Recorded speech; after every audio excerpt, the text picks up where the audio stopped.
65. Bom, esse sim é o assunto para a nossa entrevista, um deles com a ex-ministra do Desenvolvimento Social, Tereza Campelo. Leonardo Sakamoto me acompanha para a entrevista, uma ótima noite aos dois. Bom, desculpem a confusão no início, quero te perguntar, ministra, sobre esses números, não é? É um desafio enorme, que já era grande, né? Nunca foi pequeno, mas que se aprofundou aí nos últimos anos. O aumento da pobreza, ele decorre principalmente dessa deterioração no mercado de trabalho e ele é dramático se nós olharmos mulheres e negros. Então, e se olhar esse cruzamento mulher-negra, você vai ver que a distância é gigantesca. Isso vale tanto para quem está no mercado de trabalho formal, quanto para quem está no mercado de trabalho informal. Eu acho que essa é uma agenda estratégica quando a gente discute pobreza. Bem, desculpa, eu pensei que também que meu som estava com problema, né? Mas boa noite, ministra. Boa noite, Diego. Ministra, aproveitando também esses dados e fazendo um cruzamento com a questão da alimentação, saíram estudos essa semana mostrando que uma quantidade considerável das mortes no Brasil são decorrentes da alimentação baseada em ultraprocessados, uma alimentação não baseada em comida de verdade, mas baseada em produtos, né? Uma quantidade grande de produtos químicos, conservantes, entre outros. Qual que é a correlação que existe entre uma família que ganha pouco e a qualidade da alimentação? Essa questão está diretamente relacionada, além da questão do consumir pouco, da fome em si, também tem uma outra dimensão, que é a questão de você consumir mal nutrientes, né?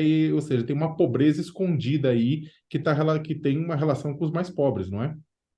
É super importante essa tua pergunta, não tinha cumprimentado aqui a nossa audiência e vocês, é um prazer enorme estar aqui com vocês.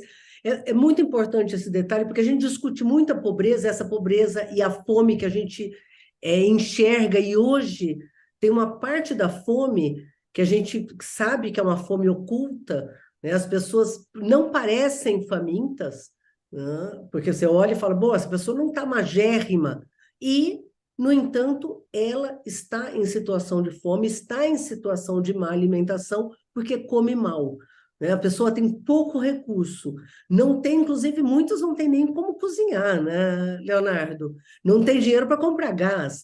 Hoje as pessoas estão cozinhando com álcool. Então, a opção, quer dizer, a falta de escolha, você não tem dinheiro e você tem poucas escolhas. Então, na pouca escolha, você acaba optando por alimentos que aparentemente são mais baratos, né? Alguns são mesmo mais baratos, mas alguns não são nem comida, né? Então, você come um macarrão instantâneo que pode te matar rapidamente a fome aparente, mas não te traz uma boa alimentação e, ao contrário, vem carregada de corante, vem carregado de gordura, vem carregado de sal, vem carregado de produtos químicos. Então, a população parece uma fome na abundância, né? Quer dizer, teve acesso a algum alimento, mas isso não é suficiente para garantir uma alimentação de qualidade. Então, o desafio que o Brasil tem hoje é um desafio de enfrentar a fome e a má alimentação nas suas múltiplas é, é, aparências, né? E apresentações. Então, não só garantir renda para a população é uma questão fundamental, isso está colocado na ordem do dia, mas também garantir acesso a alimentos de qualidade, garantir acesso à informação. Uma parte das pessoas sequer sabe isso que você estava comentando, né? Que alimentos ultraprocessados são alimentos que não só alimentam, como causam doença. Então, muito importante essa tua colocação, Leonardo. Ministra, não sei se o Diego já vai engatar a pergunta, mas eu queria já, aproveitando que a senhora falou que está na ordem do dia, a senhora está fazendo parte da equipe de transição, né, entre o governo Jair Bolsonaro e o governo Lula, preparando as bases para o governo que começa no dia 1º de janeiro, né? A senhora tem experiência, uma larga experiência com a área de desenvolvimento social, com o Bolsa Família, com programas de renda mínima. E esse é um dos temas que está na ordem do dia, né? A questão da garantia do Auxílio Brasil / vai voltar a se chamar o nome original Bolsa Família a partir de 1º de janeiro, no valor de R$ 600, então tem toda a discussão para garantir que esse valor seja pago. Só que eu queria falar um pouco sobre a própria natureza do Bolsa Família, porque quando o Bolsonaro transformou Bolsa Família em Auxílio Brasil, perdeu-se muito dos processos, dos condicionantes, da questão da vacinação das crianças, de manutenção escola. Tinha uma série de coisas por trás do Bolsa que se perdeu no Auxílio Brasil e aí acabou sendo mais um programa de dar renda do que, propriamente dito, tirar da pobreza. Como é que vai ficar isso nessa transição? O Bolsa vai voltar a ser Bolsa? O que vocês estão... com base no que está se discutindo esse retorno do programa à sua concepção original? Esse momento de transição é um momento de diagnóstico, né, Leonardo? A gente já sabe muito sobre qual é a situação do Estado, que é muito grave, porque, como você disse, não é só a desorganização do Bolsa Família, né, a desorganização do desenho, da rede de assistência social, né, do nosso Sistema Único de Assistência Social, de um conjunto de políticas públicas. Então, nós estamos fazendo esse diagnóstico para entregar para o presidente Lula. Agora, parte dos anúncios, o presidente já vem tornando público, né? Então, os R$ 600 será mantido, nós vamos fazer toda uma construção para começar a retomar a cara do Bolsa Família, que olhava também a composição familiar, porque nós tivemos um problema de destruição do desenho do Bolsa Família, né? Pra você ter uma ideia, hoje, um homem, né, pobre, que deveria receber programa de transferência de renda, claro, independente se é uma pessoa morando sozinha, se é pobre, tem direito de ter sua pobreza e a fome aliviada. E garantir esse acesso a direitos, né, e políticas públicas. Agora, hoje, um homem morando sozinho, por exemplo, e uma mãe com 2 crianças com menos de 3 anos de idade, ganham a mesma coisa, R$ 600. Então, um ganha 600 per capita e o outro ganha 200 per capita, que é 600 dividido por 3, numa situação de extrema precarização. Se a gente olhar esses dados, né, se for uma mãe negra, com filhos pequenos e mulher, ela também já vem de uma herança, né, onde o próprio mercado de trabalho gera uma renda menor.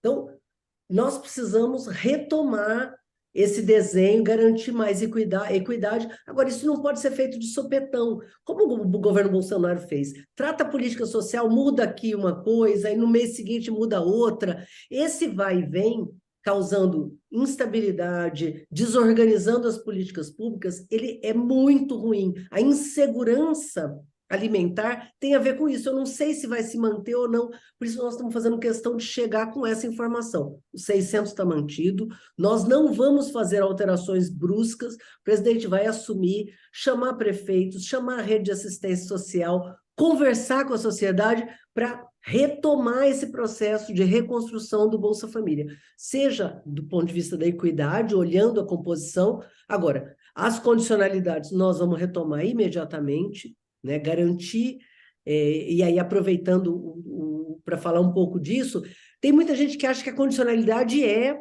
uma punição, né? Se a mãe não levar a criança na escola, ela vai ser punida. Como se uma mãe não quisesse que a criança fosse na escola, como se uma mãe não quisesse que a criança tivesse acesso à vacinação e assim por diante. Então, o grande objetivo do Bolsa Família é exatamente garantir o direito à educação para essa criança e para essa família, garantir o direito à vacinação e também acompanhamento médico, porque não é só vacina, né? É ir no médico, é pesar a medida dessa criança para ver se ela está se desenvolvendo de forma adequada. Então, esse conjunto de políticas públicas que chega junto com o Bolsa Família, ele terá que ser reconstruído. Então, a ideia central não é só renda. Nisso você também colocou uma questão fundamental.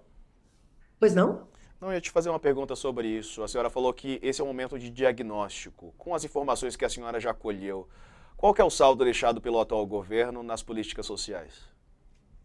Olha, o saldo é de grande destruição, né? É como se só se olhasse os R$ 600 e o Bolsa Família. Lembrando que esses 600, né, os 600... 600 foi a véspera das eleições. Nós é que estamos nos comprometendo a que ele seja permanente e que seja mantido. E sequer isso está garantido hoje no orçamento para 2023. Então, essa é uma grande batalha. Agora, se a gente for olhar o conjunto da agenda, você tem o programa de cisternas, foi destruído. O programa de aquisição de alimentos, pegando uma agenda que também era importante para a fome, né, que fortalecia a agricultura familiar, gerava alimentos de qualidade e garantia que esses alimentos chegassem na população pobre, que é um programa copiado no mundo todo, destruído. Se nós pegarmos a rede de assistência social, que é o Sistema Único de Assistência Social, o que aconteceu é uma tragédia. Hoje os municípios estão atuando praticamente sozinhos, né? Por que o Bolsa Família funcionava? É como se ele fosse uma porta de entrada para esse conjunto de políticas públicas. E essa porta de entrada era exatamente o Sistema Único de Assistência Social, né? Para ter uma ideia, os recursos caíram de em torno de 3 bilhões, né, valores nominais, da época que eu estava no Ministério, para o ano que vem para 49 milhões. Quer dizer, o que você faz com esse recurso? Praticamente o governo federal saiu da rede de assistência social e deixou os municípios não só sem condições de atuar, como a população à mercê. Então, pegando só essa área, se sem pegar, né, farmácia popular, que teve recursos praticamente cortados, né, o programa de acesso a médicos, que quem vai dar essas vacinas, né, o programa de saúde da família, que dava esse suporte na garantia de direitos, esse programa praticamente desapareceu. E pegar um programa também para completar essa agenda de renda, né, que para tirar essa ideia de que é só transferência de renda, pegar alimentação escolar, Programa Nacional de Alimentação Escolar, que cumpre um papel fundamental, né? Alimentação escolar. Imagina uma criança pobre que come na escola, sai da escola e volta para casa já tendo almoçado, não é tendo comido um lanche, né? Tendo comido biscoito com um suco de caixinha. Não, tendo se alimentado, arroz, feijão, verdura, legumes, uma carne ou um pescado. Essa criança volta para casa, mesmo que ela não consiga ter comida em casa de forma adequada, ela já foi protegida num pedaço do dia. O programa de alimentação escolar está congelado desde 2017. Então, essa é outra prioridade fundamental, recuperar o Programa Nacional de Alimentação Escolar, que foi detonado, né? Não só está congelado. Tocando, desculpa interromper, mas tocando exatamente nisso, a senhora levantou pontos importantes. A senhora falou da farmácia popular, falou do programa de merenda escolar, do programa de compra de alimentos, né, do pequeno produtor, distribuição nas cidades, falou do próprio Bolsa Família, falou do SUAS, né, do Sistema Único de Assistência Social. O governo está havendo diálogos entre o Congresso e a equipe de transição para a criação daquela PEC de transição e poder financiar parte das promessas, né, voltadas à população mais vulnerável já no ano que vem. Além do próprio Bolsa Família, desses 600, esses outros programas também estão pensados para serem beneficiados pela PEC de transição? Esse é um debate que está em curso, Leonardo. Eu acho que é um assunto que não está ainda fechado, que está em processo de negociação entre a nossa presidenta Gleisi e né, os responsáveis na transição por esse assunto e o Congresso para ver qual é a melhor solução. O que nós queremos garantir é que, de largada, nós possamos recompor não só os 600, né? Recompor o orçamento para essa agenda, que é uma agenda estratégica. E, inclusive, tem que ser considerada como renda indireta, né? Imagina, você só tem os 600 e não tem acesso a medicamento, que é de uso continuado, isso te tira um pedaço da tua renda, né? Então, a ideia é que a ideia não, o que nós queremos, e a determinação do presidente, é que, de largada, esse conjunto de políticas estratégicas seja recomposto. Agora, qual é exatamente o mecanismo que será usado? Esse é o debate que está acontecendo hoje, inclusive, com o parlamento. Ministra, sobre o nome de Simone Tebet, tem sido veiculado, né, a possibilidade dela assumir algo na área social. Qual que é a avaliação da senhora em relação ao nome da senadora, né, que participou aí da campanha, ativamente, da campanha de Lula no segundo turno? Participou ativamente, tem contribuído bastante, E o que foi desenhado nesse processo de transição, que é bem interessante retomar, né? Eu acho que o desenho que foi construído pela equipe de transição é que a gente tenha atores importantes em cada uma das frentes, né? Então, por exemplo, no grupo que vai tratar de desenvolvimento social e combate à fome, nós temos 4 coordenadores, né? A nossa senadora Simone Tebet, Márcia Lopes, que foi ministra do Desenvolvimento Social e Combate à Fome, André Quintão, deputado estadual, e eu tenho o orgulho e a honra de participar, e nós vamos ofertar esse diagnóstico, né, de qual é a situação atual, qual é um possível desenho interessante para que o Ministério funcione, quais são as questões que estão colocadas como risco, né? Porque não é só não ter o dinheiro para os 600, tem um conjunto de questões que foram interrompidas no Ministério, que precisam ser diagnosticadas, inclusive o próprio o desfalque, né, de atores que possam tocar o Ministério. Então, esse diagnóstico vai ser ofertado e a senadora Simone Tebet está no grupo e tenho certeza que ela vai dar uma contribuição importante. Para além da equipe de transição, esse é um assunto do presidente Lula. É isso aí. Conversamos aqui com a ministra Tereza Campelo. Ministra, obrigado, viu, por nos atender. Um abraço, bom fim de semana. As ordens, sigo à disposição para vocês também. Valeu, Sakamoto vai continuar.